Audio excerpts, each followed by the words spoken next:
out of the top 10 oil producers on the planet, 6 of those top 10 countries are now in BRICS. This changes everything. This changes everything. So now this begs the question, why were these countries chosen? I mean, Argentina is an obvious choice, right? This is the second largest country in South America, the second largest economy in South America.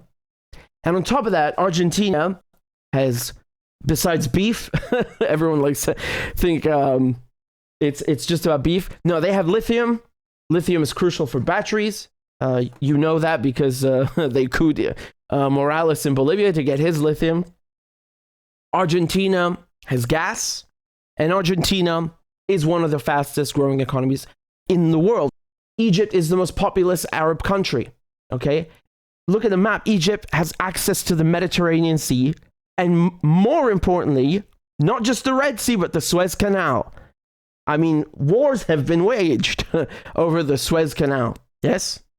Wars have been waged. This is not just some random strait or some random passage. It was very smart of them to take Egypt. Very, very smart. Now, look at Ethiopia. Ethiopia has got 123 million people. Ethiopia is an obvious choice. And look where it's based, of course, in the Horn of Africa. In the Horn of Africa. Okay?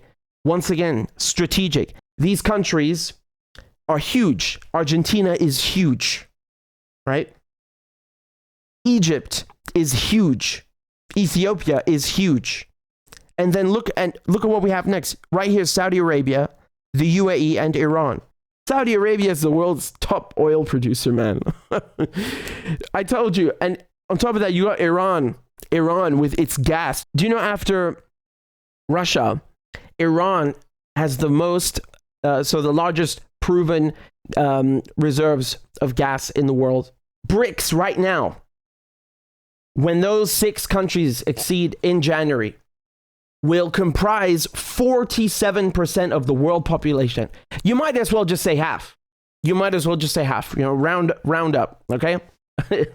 It's a small roundup, just a tiny one, I promise. Do you understand what I'm telling you? Half of the world's population will live in BRICS countries in January. The GDP, I mean, this is madness, right? The GDP, you were talking about 30%, roughly 30% of the global economy, right? So that's GDP of around $30.5 trillion. Again, let's round it up a little and say 33%, 1/3 of the world economy. Oil production, 43% coming out of these BRICS countries. The figures speak for themselves. We are talking about a block. It's a multipolar block. The multipolar world is already here, right? This is why I told you, you are witnessing history. You know, like sometimes people wish they could have a time machine and go back in time to witness history. I swear to you, this is one of the most important political events in our lifetimes. And people will look back on this day for decades to come. That this was the moment that people in Wall Street, that people in the city, people in those Western banks are now going, oh, shit. Oh, yes. The tables have turned. Oh, boy.